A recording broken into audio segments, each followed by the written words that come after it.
وَقُلْ جَاءَ الْحَقُّ وَزَهَقَ الْبَاطِلُ إِنَّ الْبَاطِلَ كَانَ زَهُوقًا. نحمده ونستعينه ونستغفره ونعوذ بالله من شرور أنفسنا ومن سيئات أعمالنا من يهده الله فلا مضل له ومن يضلله فلا هادي له وأشهد أن لا إله إلا الله وحده لا شريك له وأشهد أن محمدا عبده ورسوله يا أيها الذين آمنوا اتقوا الله حق تقاته ولا تموتن إلا وأنتم مسلمون يا أيها الناس اتقوا ربكم الذي خلقكم من نفس واحدة وخلق منها زوجها وبث منهما رجالا كثيرا ونساء واتقوا الله الذي تساءلون به والأرحام إن الله كان عليكم رقيبا يا أيها الذين آمنوا اتقوا الله وقولوا قولا سديدا يصلح لكم أعمالكم ويغفر لكم ذنوبكم ومن يطع الله ورسوله فقد فاز فوزا عظيما أما بعد فإن أصدق الحديث كتاب الله وخير الهدي هدي محمد صلى الله عليه وسلم وشر الأمور محدثاتها وكل محدثة بدعة وكل بدعة ضلالة وكل ضلالة في النار فأعوذ بالله السميع العليم من الشيطان الرجيم بسم الله الرحمن الرحيم يعلمون ظاهرا من الحياة الدنيا وهم عن الآخرة هم غافلون وقال الله عز وجل في مقام آخر أيضا قل هل يستوي الذين يعلمون والذين لا يعلمون إنما يتذكر أولو الألباب وعن أنس بن مالك رضي الله تعالى عنه عن النبي صلى الله عليه وسلم قال طلب العلم فریضۃ علی کل مسلم. عزیز طلباء، چونکہ آپ دین کے علم کو حاصل کرنے کے لیے کوشاں ہیں، اس مناسبت سے میں نے اس درس میں جس حوالے سے گفتگو کرنی چاہیے، جس کو موضوع بنایا، وہ ہے اسلام میں علم کی اہمیت اور اس کا مقام و مرتبہ. اور اسی موضوع کی مناسبت سے آپ کے روبرو دو الگ الگ پارے سے دو مختلف آیتیں تلاوت کی گئیں، اور اس کے ساتھ ہی ساتھ نبی محترم صلی اللہ علیہ وسلم کا ایک چھوٹا سا فرمان مبارکہ پڑھا گیا.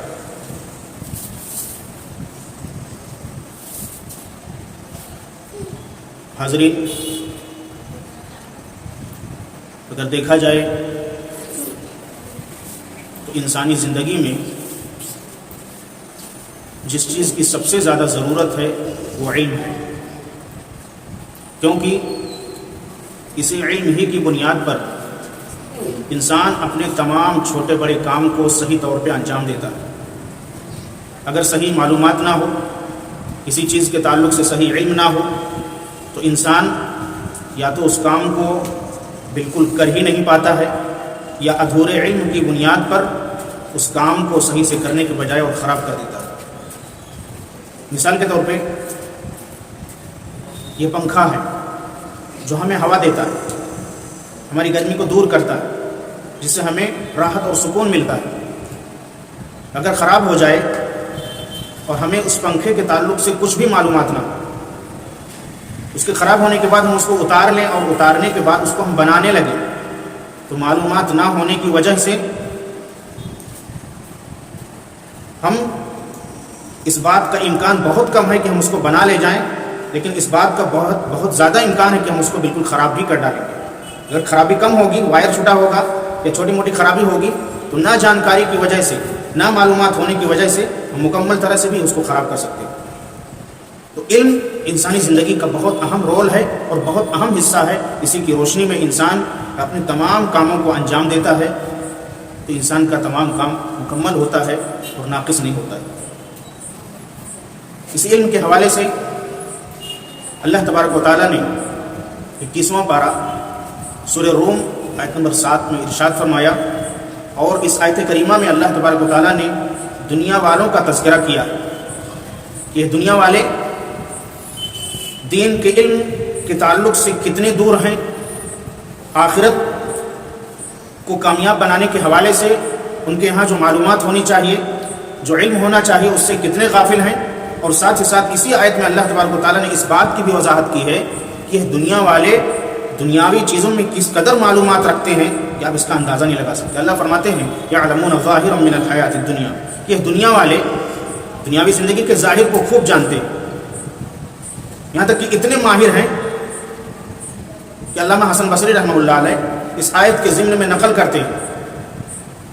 یہ دنیا والے اتنے ماہر ہیں کہ اس ناخن پر سکے کو اچھال کر کے بتا دیں گے کہ یہ کتنے درہم کا ہے، لیکن اگر ان سے غسل جنابت کا طریقہ پوچھ لیا جائے تو انہیں اس بات کا پتہ نہیں۔ حالانکہ یہ انسان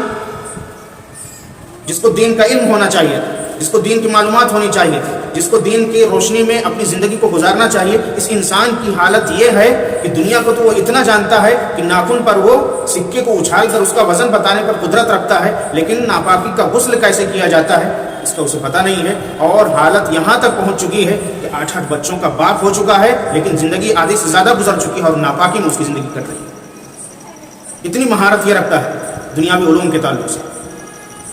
لیکن آخرت کے بنانے کے لیے جو معلومات ہے، جو دین کا علم ہے، جس کے ذریعے ہم اللہ تبارک و تعالیٰ کے احکامات پر صحیح طور سے عمل کر پائیں گے، نبی محترم صلی اللہ علیہ وسلم کی لائی ہوئی شریعت کو صحیح طور پہ ہم سمجھ پائیں گے اور اسی کے مطابق سمجھ کر کے ہم اپنی زندگی کو گزار پائیں گے، اس دین کو سیکھنے کے لیے اور اس دین کی معلومات کے لیے اس انسان کو کوئی پرواہ نہیں، کوئی فکر نہیں۔ اور اس علم کے حوالے سے دوسری آیت کریمہ جو آپ کے سامنے تلاوت کی گئی، جو 23واں پارہ سورہ زمر سے تعلق رکھتی ہے، اللہ رب العالمین فرماتے ہیں اپنے نبی جناب محمد عربی صلی اللہ علیہ وسلم کو مخاطب کرتے ہوئے، قُلْ هَلْ يَسْتَوِي الَّذِينَ يَعْلَمُونَ وَالَّذِينَ لَا يَعْلَمُونَ إِنَّمَا يَتَذَكَّرُ أُولُو الْأَلْبَابِ۔ کہ نبی صلی اللہ علیہ وسلم آپ کہہ دیجیے، کیا جاننے والے جو معلومات رکھتے ہیں وہ یا وہ جو علم نہیں رکھتے ہیں، معلومات نہیں رکھتے ہیں، کیا برابر ہو سکتے ہیں؟ کبھی بھی ان کے درمیان برابری نہیں ہو سکتی۔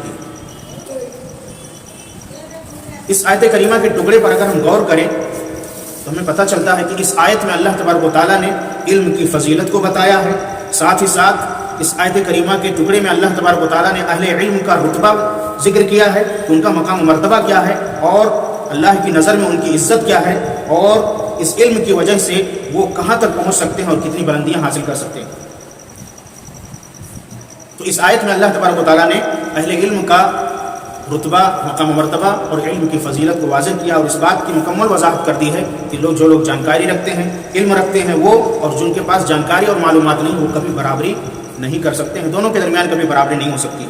حاضرین، اس دنیا کے اندر جن کے پاس سرمایہ ہے، جو صاحب دولت ہیں، جو صاحب مال ہیں، وہ اہل علم کے برابر کبھی نہیں ہو سکتے۔ ایک انسان جو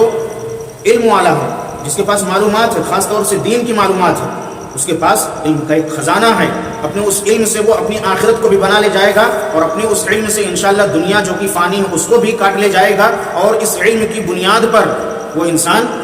مال و دولت بھی قناعت پسندی کے ساتھ کما کر کے اور روپیہ دولت کما کر کے اپنی دنیاوی زندگی کو بھی وہ گزار لے جائے گا۔ لیکن ایک سرمایہ دار، ایک دولت مند آدمی محض اپنے مال کی بنیاد پر وہ علم کو حاصل نہیں کر سکتا، اور اسی دولت کی بنیاد پر اپنی آخرت کو بھی وہ نہیں بنا سکتا۔ اور ساتھ ہی ساتھ ہمارے لیے یہ بات بھی واضح ہو کہ اللہ تبارک و تعالیٰ نے جو ہمارے لیے دین پسند کیا ہے، دین اسلام، ان الدین عند اللہ الاسلام، دین ہی اللہ تبارک و تعالیٰ کی نظر میں بے انتہا پسندیدہ دین ہے اور اللہ کو بہت محبوب ترین دین ہے۔ اس دین کے تعلق سے اور اس دین کے علم کی اہمیت کے تعلق سے ہمارے لیے ایک بات مخفی اور پوشیدہ نہیں ہے کہ اس کی اہمیت اسلام میں کتنی زیادہ ہے، اور اسی اہمیت کی بنیاد پر ہمیں اس کو سب سے پہلے ترجیح دینا چاہیے حاصل کرنے کے لیے، اور اس کے علم کو سیکھنے کے لیے ہمیں اولیت دینی چاہیے۔ حاضرین، دین کے علم کی اہمیت کی بنیاد پہ اگر آپ دیکھیں، جب نبوت کا آغاز ہوا ہے، آپ صلی اللہ علیہ وسلم کا جب آسمان سے ربط ہوا، تعلق قائم ہوا، اللہ تبارک و تعالیٰ کے حکم سے جبریل امین وحی لے کر کے اپنے اللہ تبارک و تعالیٰ کے آخری حبیب جناب محمد عربی صلی اللہ علیہ وسلم کے پاس جب آئے، آپ صلی اللہ علیہ وسلم عادت کے مطابق غار حرا میں ذکر و اذکار میں مصروف تھے، مشغول تھے۔ کہتے جبریل علیہ السلام کی آمد ہوتی، آ کر کے وہ نبی محترم صلی اللہ علیہ وسلم کو سینے سے لگا کر زور سے کہتے ہیں اقرا، نبی آپ پڑھیے۔ کافی لمبا چوڑا واقعہ ہے، اس چیز کو میں ذکر کر کے علم کی فضیلت کو اسلام کی نظر میں واضح کرنا چاہتا ہوں کہ اسلام میں علم کی کتنی اہمیت ہے۔ آپ غور کریں اور دیکھیں کہ پورا قرآن فاتحہ تا ناس کتنے اہم مسائل کا اللہ تبارک و تعالیٰ نے تذکرہ کیا ہے، کتنی اہم معلومات اللہ تبارک و تعالیٰ نے اپنی کتاب کے اندر دی ہے۔ لیکن جب اللہ تبارک و تعالیٰ کو اپنا اسلام بھیجنا منظور ہوا اور دنیا والوں تک اسلام پہنچانا منظور ہوا تو اللہ تبارک و تعالیٰ نے ایک ایسے انسان کا انتخاب کیا جو پوری انسانیت میں سب سے افضل ہے، جنہیں اللہ تبارک و تعالیٰ نے بہت اونچا مقام و مرتبہ دیا، اور جب انہیں منتخب کیا اللہ تبارک و تعالیٰ نے ان پر نبوت کا جب تاج رکھنا چاہا، نبی بنانا چاہا، اس کے آغاز کے لیے اللہ تبارک و تعالیٰ نے تمام بڑے بڑے احکامات اور مسائل جو قرآن کے اندر موجود ہیں ان کو ذکر نہ کر کے نبوت کے نقطۂ آغاز کے لیے اللہ تبارک و تعالیٰ نے کس چیز کا انتخاب کیا تھا؟ علم کا،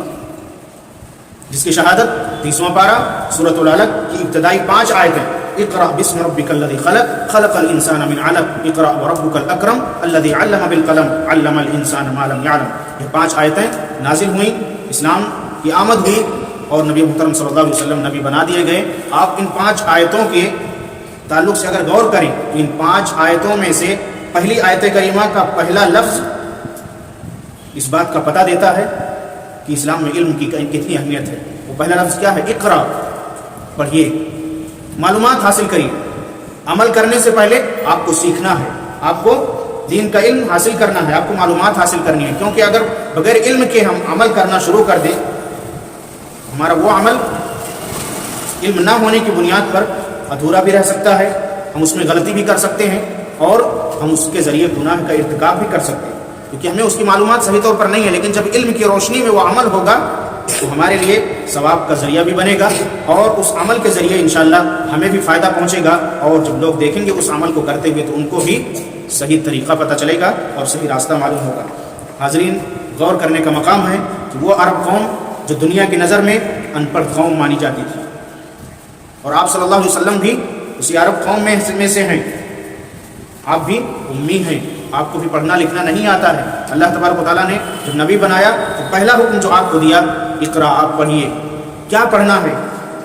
کس چیز کی علم حاصل کرنی ہے؟ کون سی تعلیم آپ کو حاصل کرنی ہے؟ اللہ نے اس کا تذکرہ نہیں کیا کہ آپ کو کیا پڑھنا ہے، کیا علم حاصل کرنا ہے۔ ایک جنرل حکم اللہ تبارک و تعالیٰ نے دے دیا کہ آپ تعلیم حاصل کریے۔ کس چیز کی تعلیم ہمیں حاصل کرنی ہے؟ ہر وہ تعلیم ہم حاصل کریں جس میں ہمارے لیے فائدہ ہو، ہر اس تعلیم کو ہم چھوڑ دیں جس میں ہمارے لیے نقصان اور خسارہ ہو، اور ساتھ ہی ساتھ اس بات کا بھی ہمیں ہمیشہ شعور اور احساس رہے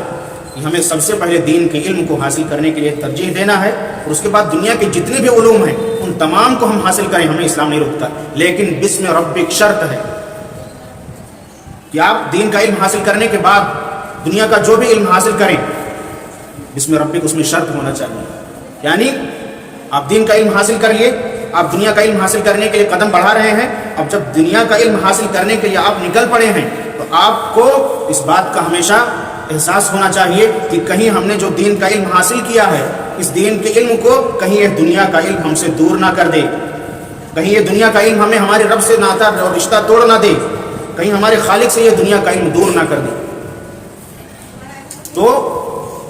دین کے علم کو حاصل کرنے کے بعد جو بھی ہم دنیا کا علم حاصل کریں اس میں وحی الہی کی نقیل ہونی چاہیے، لگام ہونا چاہیے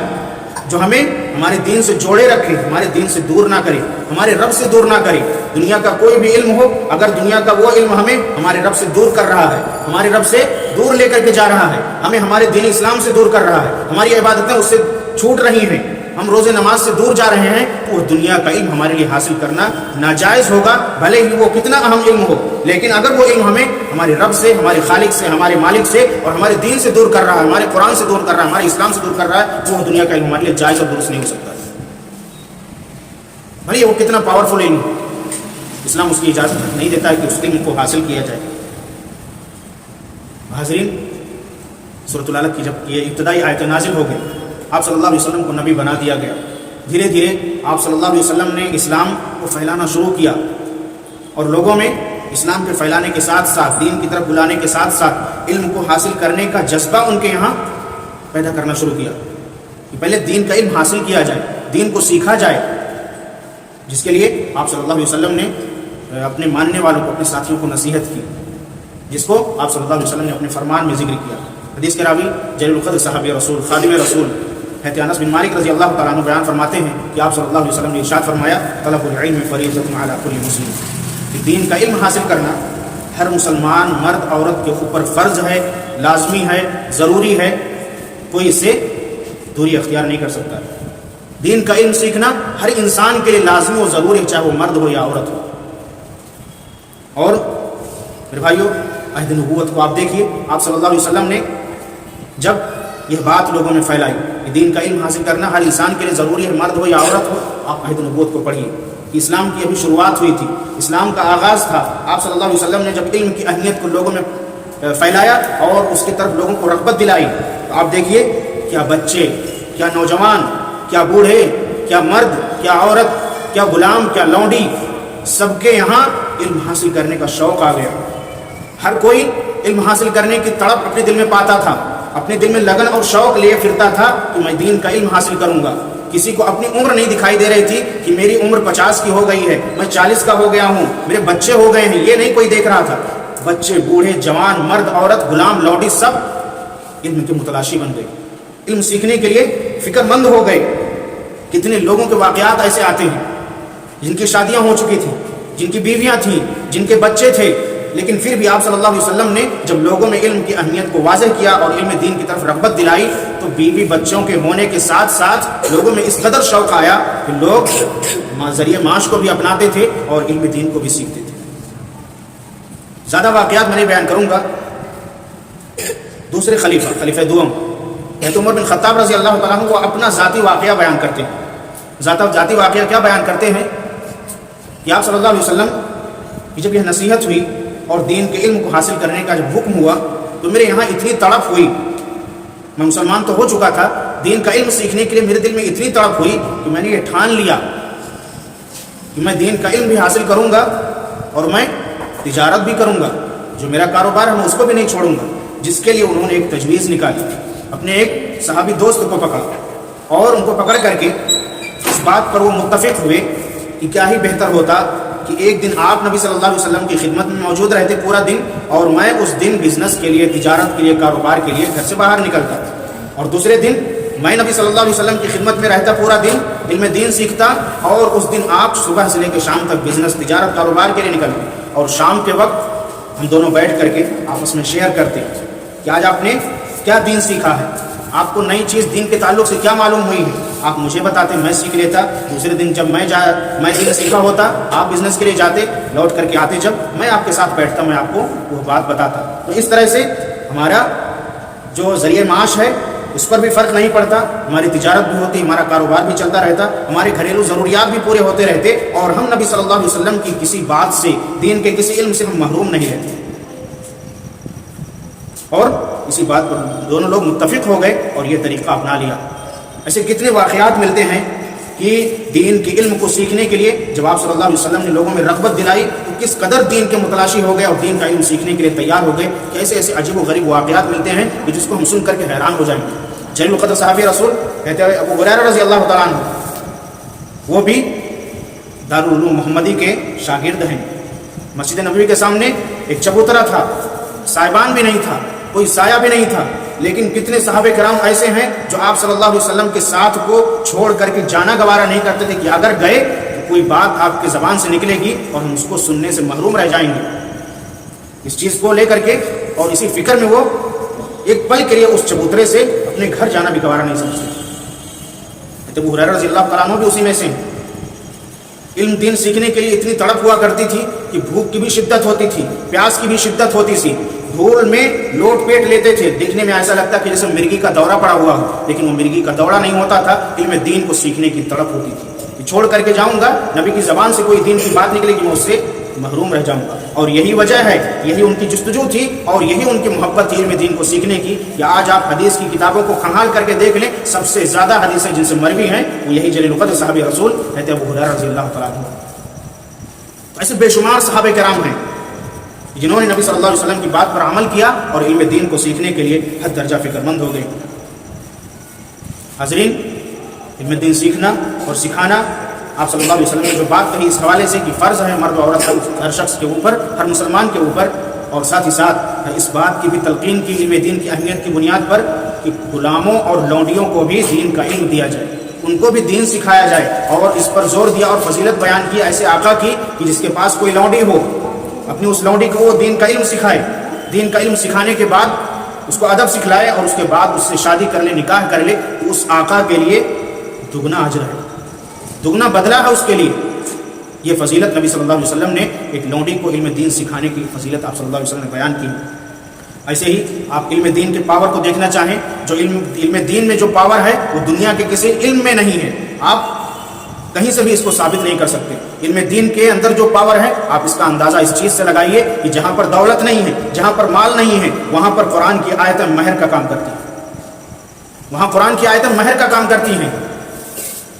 جہاں سونے کی چیز نہیں ہے، چاندی نہیں ہے، سونا نہیں ہے، وہاں قرآن کی آیتیں، دین کا یہ علم، قرآن کا یہ علم مہر کا کام کرتا ہے، نکاح کا ہو جانے کا کام کرتا ہے۔ نبی محترم صلی اللہ علیہ وسلم کے پاس ایک عورت آتی ہے، ایک صحابیہ آتی ہیں، آپ صلی اللہ علیہ وسلم کے پاس ایک اور صحابی بھی موجود ہیں، وہ آ کر کے کہتی ہیں اللہ کے نبی میں اپنے آپ کو آپ کے لیے ہبہ کرتی ہوں، آپ مجھ سے نکاح کر لیجیے۔ آپ صلی اللہ علیہ وسلم سے 3 مرتبہ وہ کہتی ہیں، لیکن آپ نے چہرہ نہیں اٹھایا، آپ کچھ بولے نہیں، کچھ جواب نہیں دیے۔ آپ کے سامنے جو آپ کے صحابی کھڑے ہوئے تھے، کہا اللہ کے نبی اگر آپ کو حاجت نہیں ہے تو اب میرا نکاح ان سے کرا دیجیے۔ کہا ٹھیک ہے کرا دیتا ہوں، جاؤ گھر میں دیکھو کچھ ہے لے کر کے آؤ۔ مہر کے طور پر گئے، خوب تلاش کیا، کچھ نہیں پائے۔ کہا اللہ کے نبی گھر میں کچھ بھی نہیں۔ کہا پھر سے جاؤ تلاش کرو، چاہے لوہے کی انگوٹھی ہی کیوں نہ ہو۔ پھر گئے تلاش کرنے کے لیے اور خوب تلاش کی، لیکن وہ لوہے کی انگوٹھی بھی نہ مل سکی جو مہر کے لیے بن سکے اور مہر کا کام کر سکے۔ واپس لوٹ کر کے کہا اللہ کے نبی وہ لوہے کی انگوٹھی بھی میرے پاس نہیں۔ کہا تو پھر تو نہیں ہو سکتا، چہرہ لٹکا کر کے جانے لگے۔ آپ صلی اللہ علیہ وسلم نے بلایا اور کہا حل معک من القرآن، کہ تمہارے پاس کچھ قرآن کی صورتیں ہیں، کچھ صورتیں تمہیں یاد؟ کہا ہے لیکن مجھے فلاں فلاں صورتیں یاد ہیں، اذکر ہے مجھے۔ کہا کہ تو آؤ بیٹھو، میں تمہارا نکاح ان صورتوں کے عوض مہر کے طور پہ ان سے کرا دیتا ہوں، خاتون سے کرا دیتا ہوں۔ تو پتہ چلا کہ جہاں پہ دولت نہیں ہے، جہاں سونا چاندی نہیں ہے، جہاں مال نہیں ہے، وہاں پر یہ علم دین مہر کا کام کرتا ہے۔ یہ علم دین کے اندر وہ پاور ہے جو دولت میں نہیں ہے، پیسے میں نہیں ہے، کسی اور قیمتی چیز میں نہیں ہے، اور اس علم دین کو دے کر کے فدیے کے طور پہ آزادی حاصل کی جا سکتی ہے۔ جنگ بدر جو اسلامی جنگ کی پہلی جنگ ہے، جس میں کفار و مشرکین کا قتل بھی ہوا تھا، گرفتار بھی ہوئے تھے، جو لوگ گرفتار کر کے لائے گئے تھے ان میں سے کچھ لوگ فدیہ دے کر کے آزاد ہو گئے، چلے گئے، لیکن کچھ لوگ ایسے تھے جن کے پاس فدیہ دینے کے لیے کچھ بھی نہیں تھا۔ آپ صلی اللہ علیہ وسلم نے ان سے کہا فدیے کے طور پہ تم مدینہ کے ان بچوں کو لکھنا پڑھنا سکھا دو، یہ تمہارے لیے فدیے کا کام ہوگا۔ علم دین کے اندر یہ پاور ہے، خاص طور سے دین کا جو علم ہے اس کے اندر یہ طاقت پائی جاتی ہے۔ عزیز طلباء اور حاضرین، ہم اس بات کو جان لیں کہ اللہ کے نبی صلی اللہ علیہ وسلم نے جب اس طرح سے لوگوں کے دلوں میں علم کی اہمیت کو بٹھا دیا اور علم بیداری لے آئی لوگوں میں، خاص طور سے دینی علم کی، تو ایسی بیداری آئی لوگوں میں اور ایسا بدلاؤ آیا کہ کس قدر وہ علم کو حاصل کیے کہ ان کے سامنے ہم کچھ بھی نہیں ہیں، پیر کے دھول بھی نہیں ہیں ہم۔ کتنا علم ان لوگوں نے اس کو حاصل کر لیا، جس کا اندازہ ایک مختصر سے واقعے کی روشنی میں آپ اندازہ لگا سکتے ہیں کہ عبداللہ بن عباس رضی اللہ تعالیٰ عنہ جلیل القدر صحابی رسول ہیں۔ عبداللہ بن عباس رضی اللہ تعالیٰ عنہ جلیل القدر صحابی ہیں، علم کے پہاڑ ہیں، بہت ساری معلومات ہیں ان کو۔ ایک مجلس میں واعظ و نصیحت کر رہے ہیں، اور اس مجلس میں مرد بھی ہیں، عورتیں بھی ہیں، اور اس مجلس میں عورتوں کے ایک مسئلے کو چھیڑتے ہیں اور کہتے ہیں کہ اللہ تبارک و تعالیٰ نے ان عورتوں کے اوپر لعنت بھیجی ہے جو گدنا گودتی ہیں اور گدنا گدواتی ہیں۔ موجودہ دور کے حساب سے اور ہماری جانکاری کے حساب سے گدنا کیا ہے؟ جسے ہم ٹیٹو کہتے ہیں۔ بہت ساری عورتیں جو غیر مسلمہ ہیں وہ بھی، اور آج بہت ساری ماڈرن عورتیں جو اسلام کے نام پر اور مسلمانوں کا نام لے کر کے، صحابیات کا نام رکھ کر کے وہ بھی آج ٹیٹو بنوا رہی ہیں اور گدنا گدوا رہی ہیں۔ تو یہ ٹیٹو ہے جو باڈی کے بہت سارے حصوں میں گدنا گدوایا جاتا ہے، نام لکھوایا جاتا ہے، اور پتہ نہیں کن کن لوگوں کا نام لکھوا کر کے یا کس چیز کی شکل اور تصویر بنوا کر کے لوگ زندگیاں گزار رہے ہیں۔ تو حضرت عبداللہ بن عباس رضی اللہ تعالیٰ عنہ نے اس مسئلے کو چھیڑا کہ اللہ تبارک و تعالیٰ نے ان عورتوں کے اوپر لعنت بھیجی ہے جو عورتیں گدنا گودتی ہیں اور گدنا گدواتی ہیں، یعنی ٹیٹو بناتی ہیں اور ٹیٹو بنواتی ہیں۔ ایک عورت جھٹ سے کھڑی ہو چکی اور کہا عبداللہ بن عباس رضی اللہ تعالیٰ عنہ آپ رک جائیے، آپ نے ایک بات کہی ہے اور یہ مسئلہ چھیڑا ہے کہ اللہ تبارک و تعالیٰ نے ٹیٹو بنوانے والی عورت اور ٹیٹو بنوانے والی عورتوں کے اوپر اللہ نے لعنت بھیجی ہے۔ آپ بتائیے میں نے سورہ فاتحہ سے لے کر کے سورہ ناس تک پورا قرآن پڑھ ڈالا ہے، مجھے اس کا مسئلہ کہیں نہیں ملا، اللہ نے کہیں منع نہیں کیا۔ آپ اندازہ لگا سکتے ہیں کہ وہ عورت جو گھر کے کام کو سنبھالتی ہے، وہ عورت جو بچوں کی تربیت کرتی ہے، وہ عورت جو کچن سنبھالتی ہے، وہ عورت جس کو ناقص العقل اور آدھی عقل والی کہا گیا ہے، وہ عورت ایک ایسے صحابی کے سامنے کھڑی ہو گئی چیلنج بن کر کے، جو علم کا پہاڑ ہے، جس کے پاس بے شمار معلومات ہے قرآن اور حدیث کا، ان کے سامنے وہ چیلنج بن کر کے کھڑی ہوئی اور کہتی ہے کہ سورہ فاتحہ سے لے کر کے سورہ ناس تک میں نے پورا قرآن پڑھ لیا ہے، مجھے کہیں نہیں مل رہا ہے کہ اللہ نے ایسی عورتوں کے اوپر لعنت بھیجی۔ عبداللہ ابن عباس کہتے ہیں کہ نہیں، قرآن کے اندر موجود ہے، کہتے ہیں کہ نہیں ہے، آپ دکھائیے، اس کو شانت کرنے کے لیے، اس کو سمجھانے کے لیے۔ کہتے عبداللہ ابن عباس رضی اللہ تعالیٰ عنہ نے 28واں پارہ سورۃ الحشر کی ایک آیت کریمہ کا ٹکڑا پڑھا، وما آتاکم الرسول فخذوہ وما نہاکم عنہ فانتہوا۔ کیا تم نے یہ آیت نہیں پڑھی؟ اور ترجمہ پیش کیا، اور رسول جو تمہیں دیں اس کو لے لو اور جس چیز سے روکے اس سے باز آ جاؤ۔ کہا کہ یہاں پڑھا ہے، کہا کہ اللہ کے نبی صلی اللہ علیہ وسلم نے ایسی عورتوں کے اوپر لعنت بھیجی ہے؟ ہاں بھیجی ہے، لیکن اللہ تبارک و تعالیٰ نے کہیں قرآن میں بھیجا ہے؟ کہا اگر اللہ کے نبی نے بھیجی ہے تو گویا کہ اللہ نے بھی بھیجی ہے، کیونکہ اللہ کے نبی صلی اللہ علیہ وسلم اپنی مرضی سے اپنی زبان کو نہیں کھولتے ہیں۔ وما ينطق عن الهوى ان هو الا وحی یوحى، نبی اپنی زبان سے اپنی مرضی اور چاہت سے اور خواہش سے نہیں بولتے، اللہ جب بلواتا ہے تب وہ بولتے ہیں۔ لہٰذا اگر نبی نے لعنت بھیجی ہے تو گویا کہ اللہ نے بھی لعنت بھیجی ہے، تب جا کر کے وہ عورت شانت ہوتی ہے اور اس کو اس کے سوال کا اور اس کے چیلنج کا جواب ملتا ہے، تب جا کے وہ عورت شانت ہوتی ہے۔ اس واقعے سے آپ سمجھ سکتے ہیں کہ اللہ کے نبی صلی اللہ علیہ وسلم کے علم دین کی رغبت دلانے کی وجہ سے ان لوگوں کے یہاں کتنا بدلاؤ آیا تھا اور کتنی علم بیداری آئی تھی کہ کوئی قرآن کو ترجمے اور تفسیر کے ساتھ پڑھ ڈالے تھے، اور آج ہمارے پاس اس حوالے سے کوئی بھی چیز نہیں۔ ایسے ہی عزیز حاضرین، علم دین سے کیسا لگاؤ تھا ان کے یہاں۔ ایک صحابیہ ہیں ام ایمن ہیں، جو نبی صلی اللہ علیہ وسلم کے والد عبداللہ اور نبی صلی اللہ علیہ وسلم کی امی آمنہ کی یہ نوکرانی رکھ چکی، کنیز تھی۔ آپ صلی اللہ علیہ وسلم کے والدین کی وفات کے بعد ابھی وہ باحیات تھیں، اسلام قبول کر لی تھیں، نبی صلی اللہ علیہ وسلم صلہ رحمی کے طور پر کہ یہ میرے والدین کے یہاں کام کے لیے آیا کرتی تھی، صلہ رحمی کے طور پہ ان کی دیکھ ریکھ کے لیے جایا کرتے تھے۔ نبی صلی اللہ علیہ وسلم کی وفات ہو گئی اور ام ایمن رضی اللہ تعالیٰ عنہ کے یہاں حضرت ابو بکر اور عمر رضی اللہ تعالیٰ عنہ کو ایک بار یہ سوچ آئی ان کے ذہن میں کہ نبی صلی اللہ علیہ وسلم چونکہ ام ایمن کے یہاں جایا کرتے تھے، تو چلو ہم بھی ان کی خیریت دریافت کر آتے ہیں اور ان سے حال چال معلوم کر لیتے ہیں کہ کیا ہے۔ آپ صلی اللہ علیہ وسلم جایا کرتے تھے، لہٰذا ہمیں بھی جانا چاہیے۔ جا کر کے دیکھتے ہیں کہ وہ زار و قطار رو رہی ہے۔ ابو بکر اور عمر رضی اللہ عنہما کہتے ہیں کیا ام ایمن کیا بات ہے؟ کیا آپ نبی صلی اللہ علیہ وسلم کی وفات پہ آنسو بہا رہی ہیں؟ کیا ان کے رخصت ہو جانے پہ، انتقال کر جانے پہ آپ رو رہی ہیں؟ کہا کہ ابو بکر اور عمر، میں ان کی وفات پر نہیں رو رہی ہوں، میں اس بات پر رو رہی ہوں کہ علم کا وہ سوتا، علم کا وہ سمندر اور علم کی وہ روشنی جس سے مجھے روزانہ فیض ملتا تھا، جس سے مجھے روزانہ نئی نئی باتیں سیکھنے کو ملتی تھیں، آج وہ علم کا چراغ بجھ چکا ہے، علم کا وہ سمندر آج خشک ہو چکا ہے، علم کا جو دریا بہا کرتا تھا آج وہ دریا بہنا بند ہو گیا ہے۔ میں نبی کی وفات پہ نہیں رو رہی ہوں، بلکہ ان کے علم سے جو مجھے فیض ملتا تھا میں اس کے رک جانے پہ آج میں رو رہی ہوں۔ ابو بکر اور عمر رضی اللہ عنہما نے جب یہ بات سنی وہ دونوں بھی زار و قطار ہونے لگے۔ ایسا تھا علم کا لگاؤ، ایسی تھی علم کی تڑپ کہ علم کے رک جانے پر اتنا افسوس ہوتا تھا اور اتنی بے چینی ہوتی تھی کہ اب ہمیں علم کہاں سے ملے۔ آج ہمارے اندر یہ کیفیت نہیں ہے، ہمیں علم کی تڑپ نہیں ہے اور علم دین سیکھنے کا شوق نہیں ہے۔ حاضرین، علم بہت بڑی دولت ہے اور بہت بڑی نعمت ہے اور اللہ تبارک و تعالیٰ کی طرف سے بہت بڑا عطیہ ہے، بہت بڑا فضل ہے، احسان ہے۔ اللہ تبارک و تعالیٰ نے اپنے نبی صلی اللہ علیہ وسلم کو کہا وَكَانَ فَضْلُ اللَّهِ وَعَلَّمَكَ مَا لَمْ تَكُنْ تَعْلَمْ وَكَانَ فَضْلُ اللَّهِ عَلَيْكَ عَظِيمًا، اور اللہ تبارک و تعالیٰ نے آپ کو وہ کچھ سکھایا جو آپ نہیں جانتے تھے اور اللہ کا فضل آپ کے اوپر بہت عظیم ہے۔ اللہ نے اس آیت کے ٹکڑے میں علم کو اپنے فضل سے تعبیر کیا کہ یہ بہت بڑا احسان، اللہ کا بہت بڑا فضل ہے۔ تو علم دین یہ بہت بڑی دولت اور بہت بڑا فضل ہے۔ ایسے ہی ہم یہ بات بھی جان لیں کہ اس دین کے علم کے ذریعے اللہ تبارک و تعالیٰ لوگوں کو بہت سربلند کرتا ہے، لوگوں کو بہت عزت دیتا ہے، اور نبی صلی اللہ علیہ وسلم نے اس کو اپنے فرمان کے ذریعے واضح کیا ان اللہ یرفع بهذا الكتاب اقواما ويضع به آخرین، کہ اس قرآن مجید کے ذریعے اللہ تبارک و تعالیٰ بہت ساری قوموں کے درجات کو بلند کر دیتا ہے، بہت اونچائی پہ لے جاتا ہے۔ آپ ایک مثال کے ذریعے اس کو سمجھ سکتے ہیں کہ ایک ننھا منھا بچہ ہوتا ہے، مسلم بچہ ہوتا ہے، مدرسے کا طالب علم ہے، حفظ قرآن اس نے مکمل کر لیا، قرآن اپنے سینے میں بسا لیا، کچھ عمر اس کی بڑی ہوتی ہے، تھوڑی عمر کو پہنچتا ہے، معاشرے والے نماز کے لیے جاتے ہیں، دیکھتے ہیں مسجد میں کوئی امام صحیح موجود نہیں ہے، اور معلومات ہوتی ہے کہ جو سب سے زیادہ قرآن جاننے والا اس کو امام بنا لیا جائے، اس کو امام بنا لیتے ہیں، اس کا درجہ وہیں پہ ابھی بلند ہو گیا کہ اس کو امام بنا لیا گیا، وہ تمام مقتدیوں سے سب سے آگے جا کر کے کھڑا ہوتا ہے۔ اور جہاں وہ کھڑا ہوتا ہے مصلی پہ کھڑا ہوتا ہے، اور عام مقتدی لوگ عام چٹائی سے بھی کھڑے ہوتے ہیں، لیکن اس کی جگہ جہاں وہ کھڑا ہوا ہے ایک مصلی،